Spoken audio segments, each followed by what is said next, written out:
So what we are trying to learn is how we can find the average cost. Okay, so nominal value column is there, cost column is there.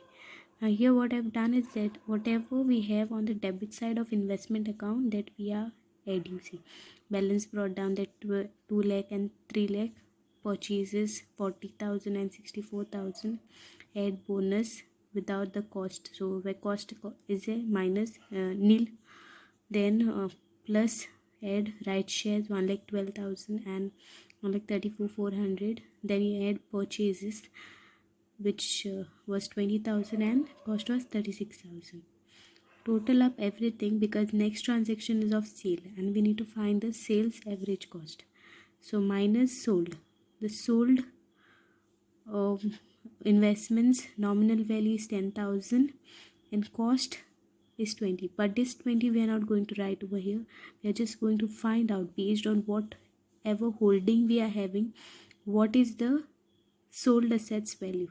It's like whenever you're trying to sell something, you need to find the value of that investment, okay, based on what is the worth, you can estimate based on your holdings, based on whatever you are holding with you. So we are having nominal value 4,12,000, of which cost is 5,34,400. So if I'm thinking of selling 10,000 nominal value investment of mine, what is the value of that investment? So cross multiply and find out. So when we cross multiply 5,34,400 multiplied by 10,000 divided by 4,12,000, we would get 12,971. Now this 12,971 is the average cost. Okay, so that we are going to write over here 12,971. Now this thing we need to compare. Okay, so what we need to do is that firstly we will just try to find out 20,000 less average cost. The value that we get is 7,029. So this value which we are getting is profit. Now how we can know that it is profit? It's because our investment is actually sold at cost of 20,000, but its average cost is 12,009.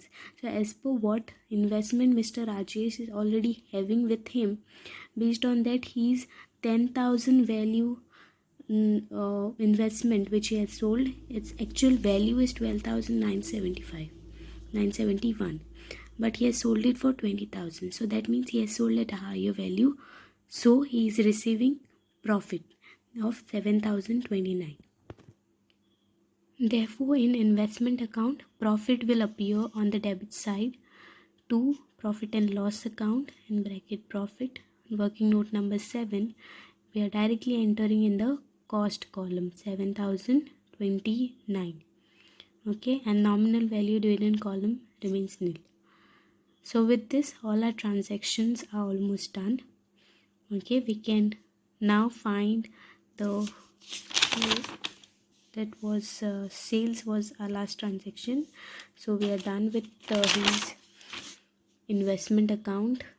So what we'll do is that we'll first total up the nominal value column, 4,12,000 it comes to, and we'll write it over here, and minus 10,000 from the 4,12,000 we get 4,02,000 as the balancing figure in the nominal value column.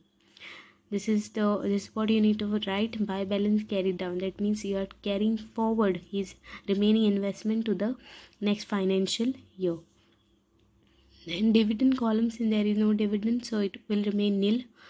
Cost column, let's see what we are going to do is that we are going to calculate, total up both the sides. The balancing figure we are getting is this 5,21,429. That's it. We are done with the first problem.